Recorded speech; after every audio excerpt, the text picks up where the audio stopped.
Let's begin. Hello and welcome to Pods Above Replacement, part of the Padres Hot Tub Podcast Network. My name is Raphie Cantor. I am the producer of Padres Hot Tub, and joining me from the Mile High City, he just knocked the Dodgers out of the playoffs. It's John Precoda. I'm here. I'm standing, which means that I am perfectly capable of knocking the Dodgers out of the playoffs because everybody always does. So here's my question, John. We haven't done this for a little bit of time. We haven't done this podcast for a while. Do you think that means that we're going to perform poorly in this podcast because we've had too much time off, like the Braves and the Dodgers are arguing? I don't know, but I'm perfectly inclined to use it as an excuse because anytime you lose, you're allowed to blame it on time off. So I'm just going to go ahead and use that as an excuse. We're actually the best podcast in the whole world. It's just that we had some time off, and so now all of our failures are just attributed to that time off. Yeah, if you don't like the show, take it up with Rob Manfred. And if you love the show, it's because we posted up so much during the regular season that we deserve to get the rest to be in this position. So, choose your own adventure there. John, we're back. It's the offseason. The last time we spoke, I think it was the beginning of September.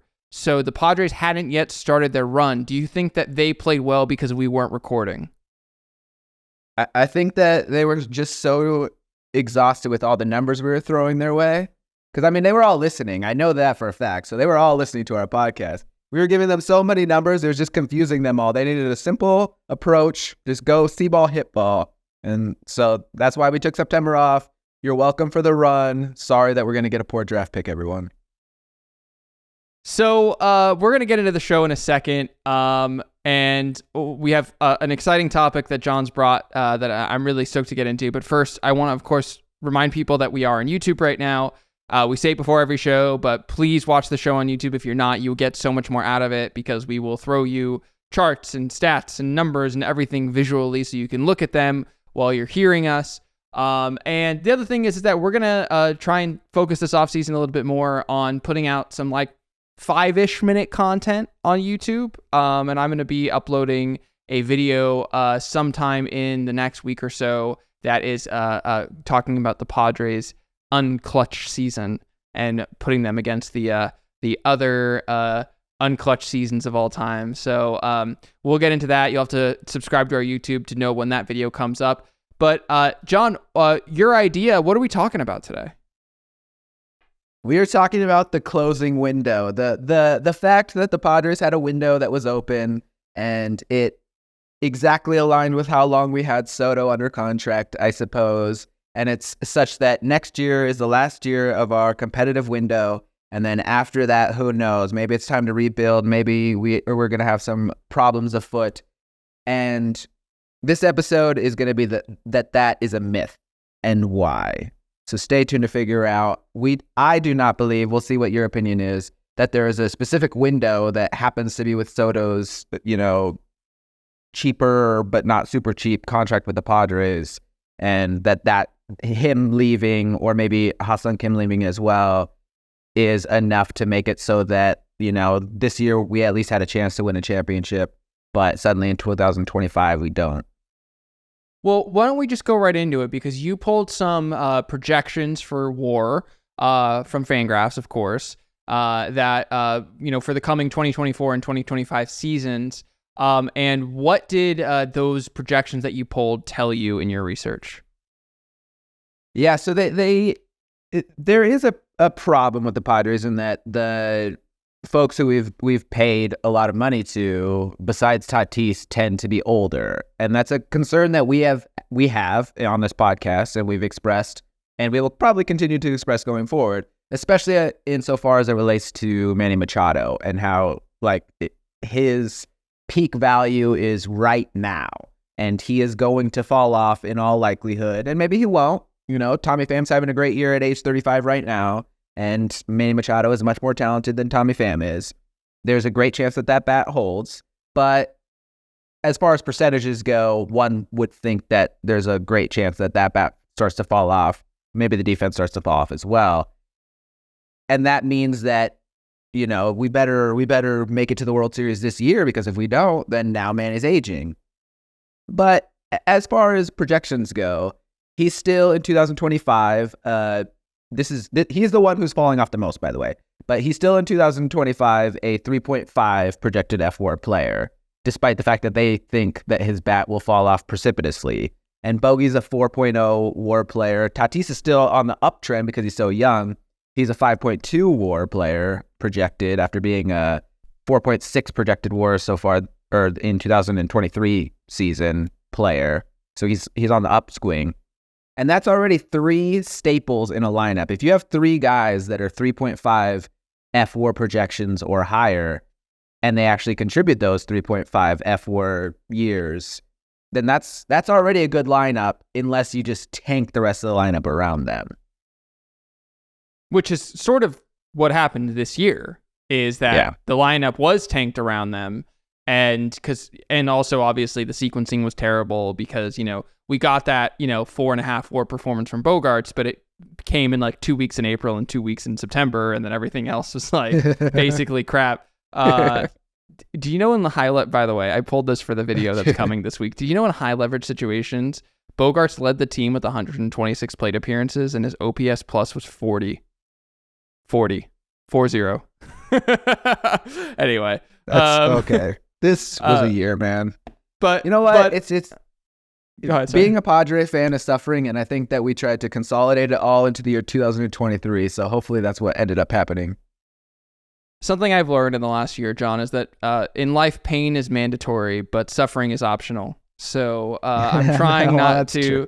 I'm trying not to suffer too long because this whole the playoffs will be done in just a few weeks, and then we're all just gonna get the Men in Black thing. AJ's gonna show up at our door with a little click thing, and then we're just gonna forget everything that happened, and can't wait for FanFest. Anyway, I will say. So I have a lot of, for some reason in Denver, a lot of Brewers fans as friends. And, they had a great year and they had an exciting year and they made it to the playoffs. And I cannot express to you how weird it was to just have like a very exciting moment with a team and have it end. In baseball, you think of baseball as like a weeks to months like time frame, whereas in football, you think of it as a single day. And it was just like snap of the fingers and they were out of the playoffs. So we had 2 fewer games than the Brewers. We had 3 fewer than the Dodgers. And it was insufferable for 6 months, but we lost 2-3 games. Let's just pretend we got kicked out of the playoffs really quickly. Yeah. No, exactly. I mean, when we did our preseason pod, one of the things we said was that if this team makes it to the wild card round and gets knocked out, it would be hard to call this season a success. And we can just pretend that that's what happened. You know what I mean? Yeah, we can just pretend. Those damn Diamondbacks. I know.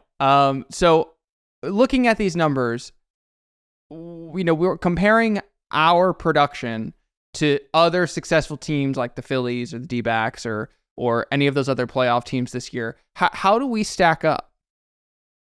Yeah, so I was trying to just figure out so I think of kind of in terms of F-WAR, a player who sits around 2 F-WAR is a starter for most baseball teams. And so he's like a Trent Grisham, not somebody you're like super excited about, but he is a Major League Baseball player. And that's a 2 WAR player. So when I started thinking about 3 WAR players, I'm more thinking about like a solid contributor to a good team. And so I broke it down into players or amount of players per team above 3.0 F-WAR. And because I don't know, it just feels to me that we are worried about like having an entire roster of players that are like this, and that's kind of contributes to the myth of the closing window. But nobody has a roster that's completely full of above average players. That's absurd. So we had 6 this year, which among playoff teams is right there with the top teams.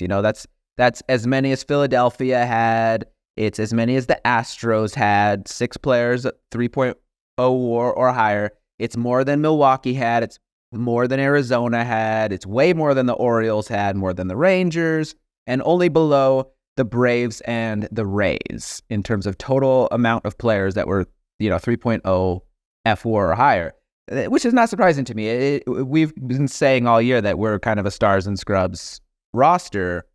And so when you are a stars and scrubs roster, when you start to get rid of your stars, it's a little bit more scary because then you're like, oh, now we're just scrubs and a couple stars.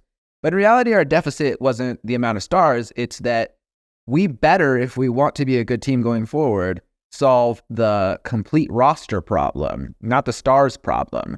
And so that's our goal going forward, is making sure that we have a complete roster.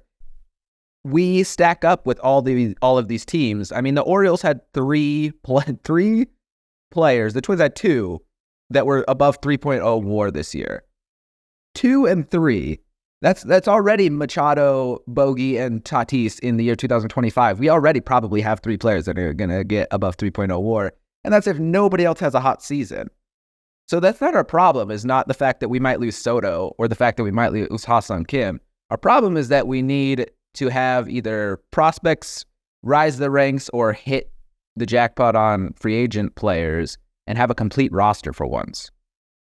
Yeah, I mean, again, the Orioles were on that complete other side of the spectrum in terms of luck and sequencing this year than the Padres. They were in their clutch rankings like over 8 wins in terms of the clutch ranking, lucky, and their high leverage output was just so far greater than their low and medium leverage output. So it just goes to show you how timeliness can have an effect on hitting. Even if timeliness is not consistent year over year, it is going to kind of cloud our judgment in terms of how we remember seasons.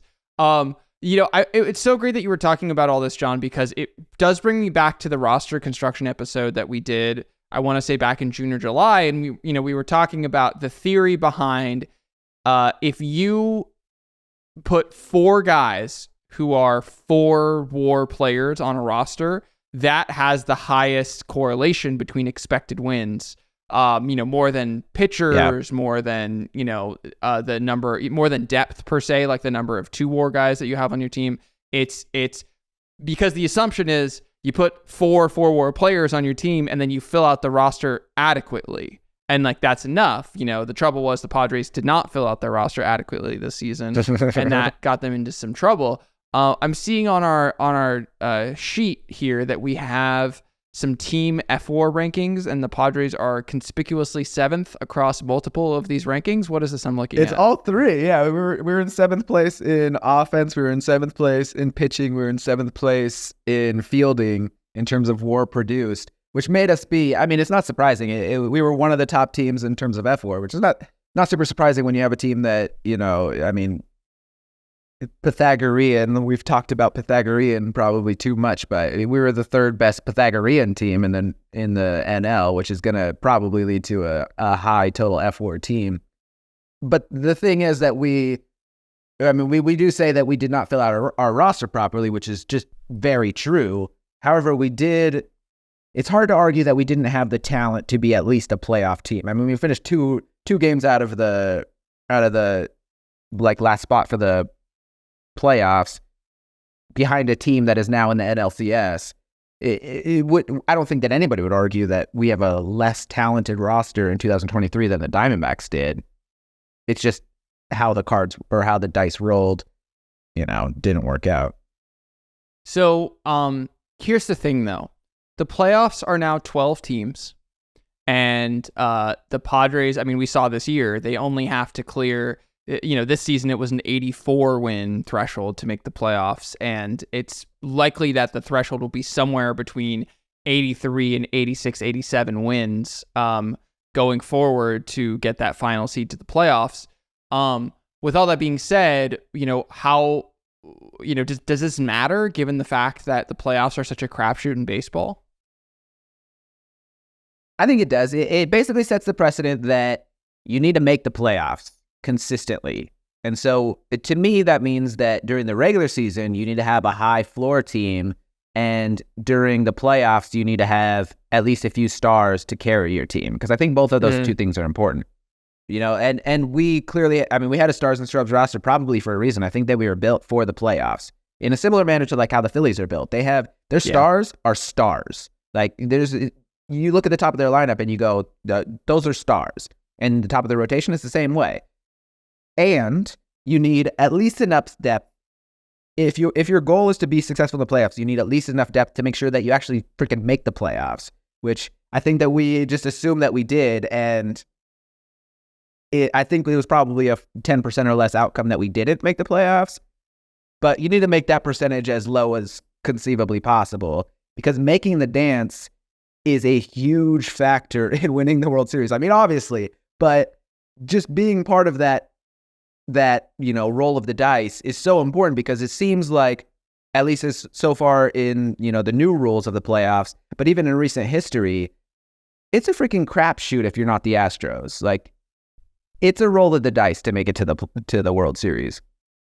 Yeah, I mean, again, like, there's all this talk about, is it fair that these teams make the playoffs with these like mediocre records? There seems to be this lack of remembrance around, the 2006 St. Louis Cardinals, who of course were the first team of that run to win the World Series. They had 83 wins. They were an 83-78 team that year. They made the wild card at a time when there was only one wild card team. And they went all the way, I mean, the Marlins, same thing, they were wild card teams both times they went to the playoffs before this, and they won the World Series both times. Like, anyway, I don't think any of this is new. And I also think that goes and supports your point of just the idea of like, just getting in is so important, because once you're in, baseball is stupid and anything can happen. I mean, like, this has been pointed out by Fangraphs, and Eno Saris actually went on Ben and Woods this week, and he reiterated this. But for baseball to have the same likelihood that the higher seed advances as basketball, the series in the playoffs would need to be best of 75. Okay. Like, so for a best of 7 series, in basketball, something like 80% of the time in basketball, the higher seed wins. So in order to get that same likelihood in baseball, you would need to play a best of 75 series, which goes to show you how stupid the playoffs are. Like, baseball's already stupid. The baseball playoffs are fucking absurd. Yeah. So again, it's like what Jordan Schusterman was saying on the radio, just of if you wanted truth in baseball, we should have handed the Braves the World Series trophy, but we don't want truth. We want excitement. Yeah. And so we decided, so you gotta make it this way. Yeah. So you just got to make it. Unless you're the Astros. So I just looked from 2019 to now, not counting 2020 because that wasn't a real season. It's the NL seed that made it was the 4th seed. That was the Washington year that they won the World Series. The 3rd seed, that was the year that the Braves won the World Series in 2021. The 6th seed last year, that was the Phillies. And then now the highest it could be is the 4th seed in the Phillies. It's a crapshoot, but you got to freaking make it so that you could at least roll the dice. Yeah. So now we're going to kind of transition to the part of the show about, when we're, molding this team, looking towards the future, how we might go about doing this both next year and beyond. And one of the things that I wanted to look up, in terms of windows and stuff like that, is what is the correlation between farm system rankings and future success? Because I think that that's one of the things that's been bandied about AJ Preller, is that he builds a great farm system, and we just need those prospects to hit, and like this, that, or the other. And so what I did was, hopefully you're watching on YouTube because you'll see this on screen now. I went to MLB Pipeline's rankings going back to 2015, and I basically pulled, here are the top 5 farm ranking teams. Here's what their win percentage was the year that they got ranked, and then here's what their win percentage was 3 years from that moment. And I did this, under the theory that typically, the teams that you see at the farm system ranking tops are either teams who are prolific at developing talent and are good all the time. So I'm thinking about the Dodgers, I'm thinking about the Braves, or teams that are purposefully tanking to try and build up a farm system. And so at one point that was the Padres. That of course was just most recently the Orioles, teams like that. And so basically what I'm saying is, okay, how are they ranked? And then 3 years from then, how are they doing?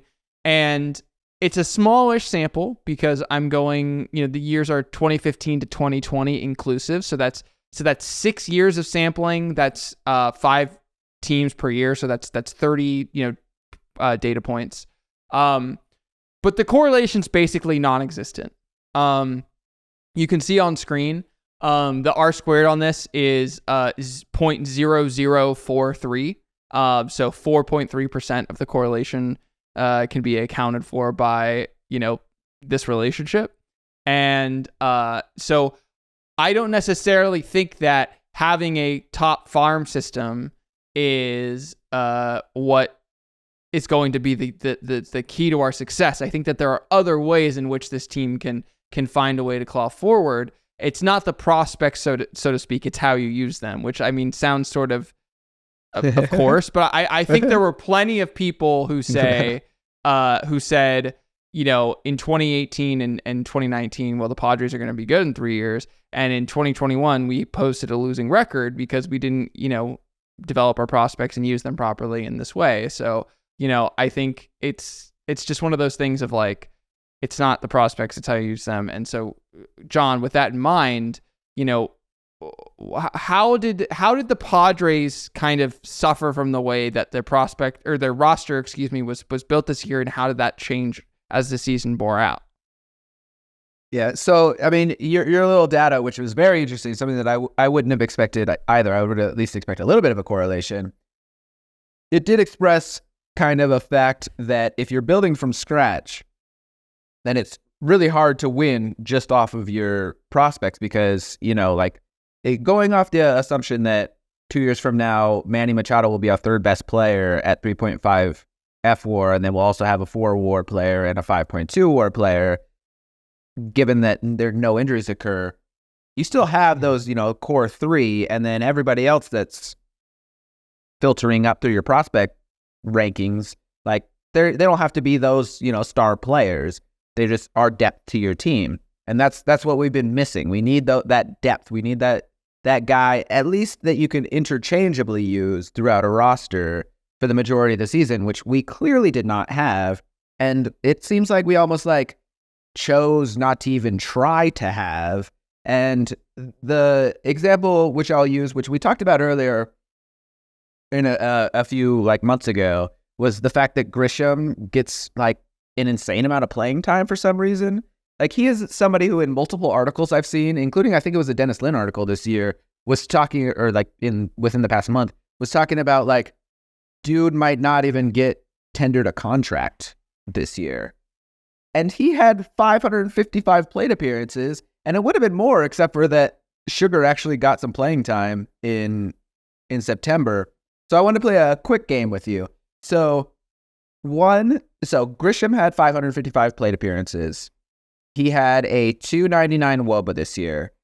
How many players do you think in Major League Baseball had more plate appearances with a lower WOBA than Trent Grisham? Oh, geez. Oh, that's a good question. I think it's single digits. And single digit, I suppose. And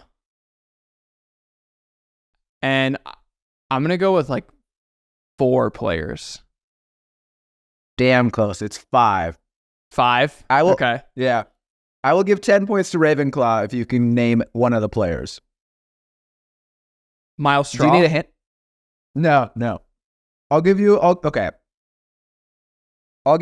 the age of the player and their position for all 5. Okay. So there's 2 22-year-old shortstops. Okay. There is a 27-year-old who plays left field and center field. There is a 29-year-old who plays left field. And there's a 36-year-old who plays exclusively first base or DH. Okay, I'm sorry, you cut out a little bit on my end. So I heard the 2 22-year-old shortstops, and then what was after that? a 27-year-old left fielder / center fielder, a 29-year-old left fielder, and a 36-year-old first baseman / DH. Okay. The 36-year-old first baseman / DH, is that Jose Abreu? 10 points for Ravenclaw. Okay. Woo, you got it. Okay. The two 22-year-old shortstops. I'm going to guess one of them is Nick Allen. Nope. Damn. Okay. I am biased because Nick Allen went to my high school. Oh, nice. Sorry, Nick. I hope you're not listening to this. I didn't. Oh God, who are the other shortstops?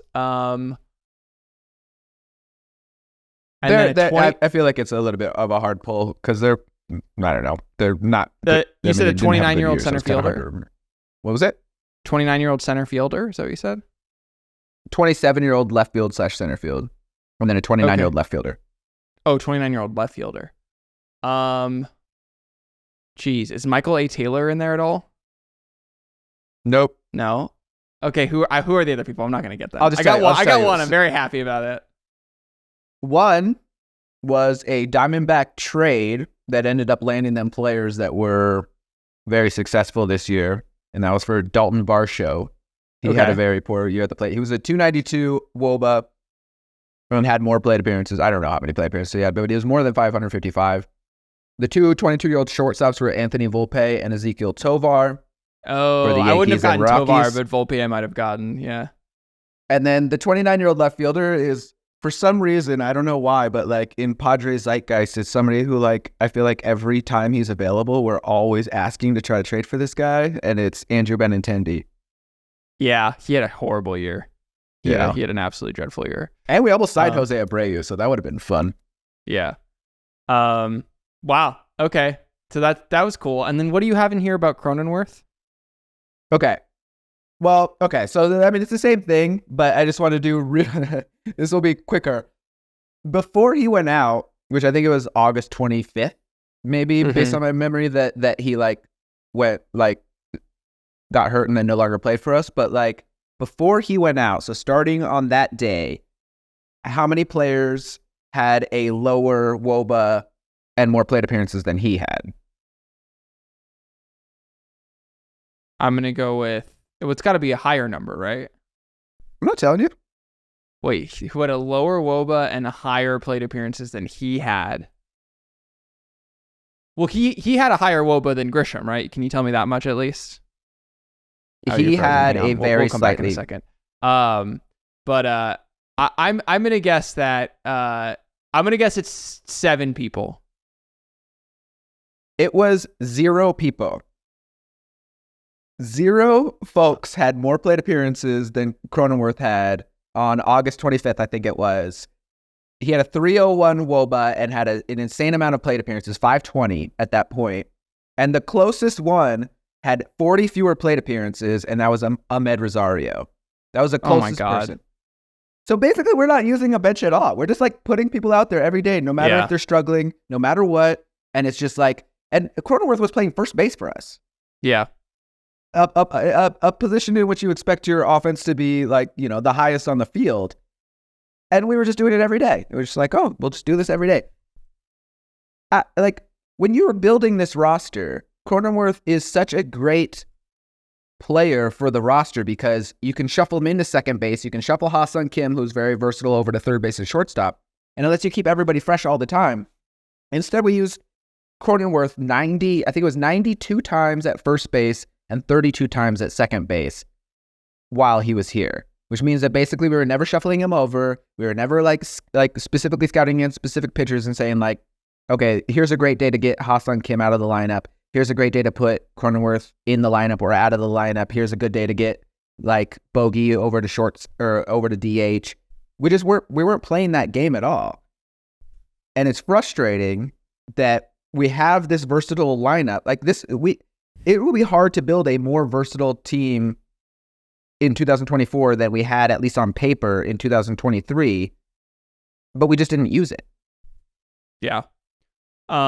So before we get to kind of conclusions, you have Manny posting in here. I asked you about this on the show, or before we hit record.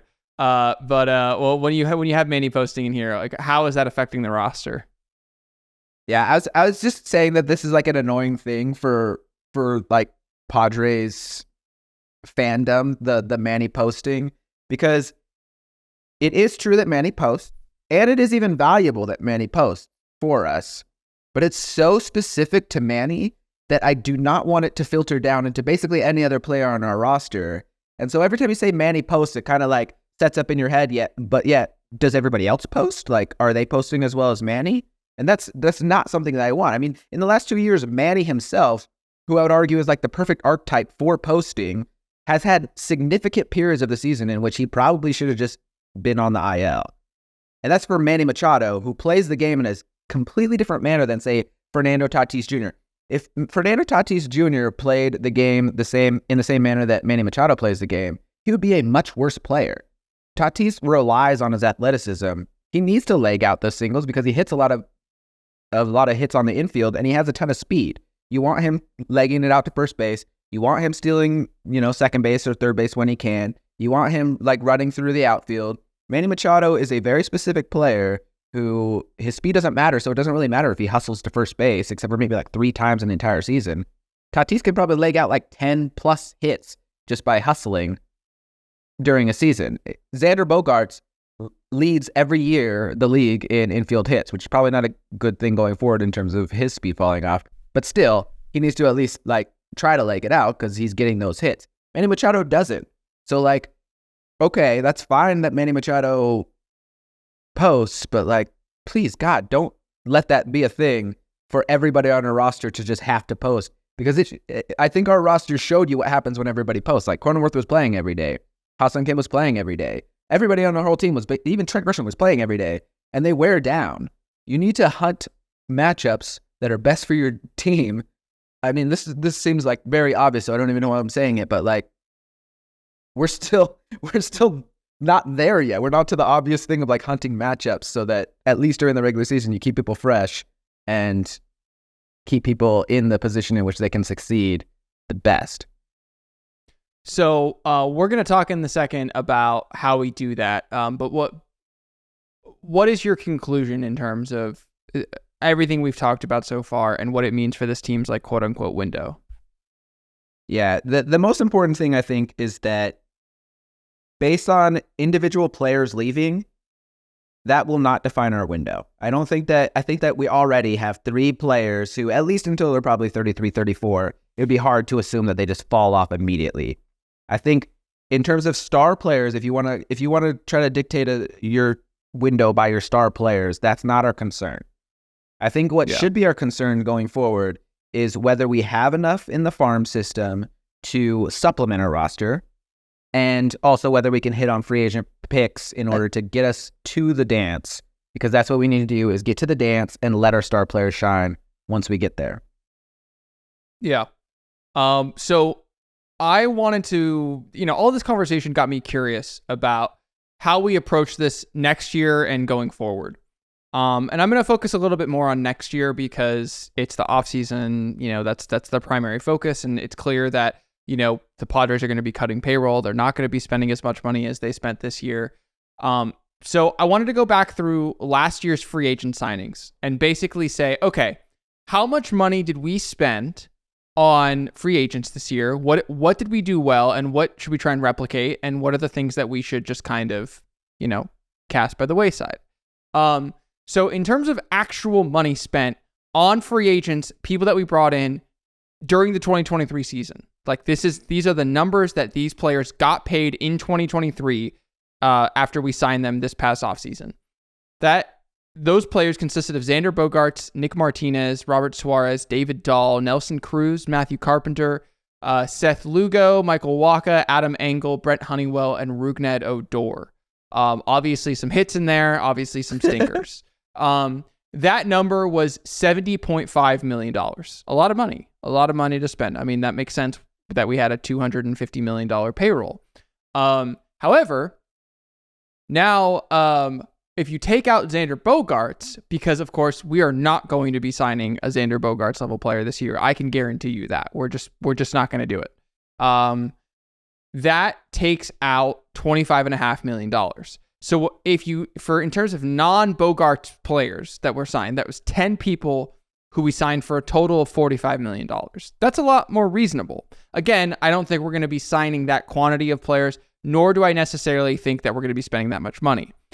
But if you further break it down by players, how much did we spend at DH? How much we spent in the outfield, infielders, relief pitchers, starting pitchers? The category that was the most intriguing to me, and the one that I think that the Padres should be trying to replicate going forward, is the starting pitcher category, because I'm going to count Nick Martinez as a starter because that's how we envisioned him when we signed him this year. So Nick Martinez, Michael Wacha, and Seth Lugo combined were paid $24 million this year. So they signed 3 starting pitchers at $24 million. Now, our goal should, of course, be to replicate that for a couple of reasons. One, the very obvious thing, those players were pretty good, and they were value. Ladoy, no duh, like you don't come to get good players for cheap? Okay. Yeah, get good players for cheap. Yeah, exactly. The point is, we need to create that in the aggregate, okay? Imagine you're in the Oakland Coliseum and Brad Pitt is saying we need to recreate Giambi in the aggregate, okay? And this is literally what that is, okay? When I'm saying for $24 million, I'm saying $24 million in additional capital spent. However, that doesn't necessarily take into account the fact that we have capital that we can trade away and bring things back. Yeah. So would it be amazing if the Padres could go out and find, a Martinez, a Wacha, and a Lugo again for $24 million? Of course. I find that to be highly unlikely. I think that they did a really good job on scouting these guys and bringing them in, and Niebla and everyone on the pitching staff should be credited as well for getting the most out of them. That being said, I think the more likely way that we are going to accomplish that feat is through trades. Obviously, I think we've talked about Trent Grisham as a potential trade candidate. He's a non-tender candidate, certainly, but he's also a trade candidate. And, if they really want to meet this $200 million, threshold, they might need to trade Juan Soto. Now, I think it's highly possible that the Padres could trade both of those guys and bring back 2 or 3 really decent arms in return, and then use that $24 million that they would have spent on starting pitching and going and signing replacement for those guys. Because, of course, you can move Fernando Tatis to center field, and then you just need to go and get corner outfielders who are considerably cheaper than high quality starting pitching. So I think it's highly probable that they go and sign someone like Jung-Hoo Lee, as I've talked about on the main show, and then to fill the relief pitch gap, I think that they're going to go to their farm system.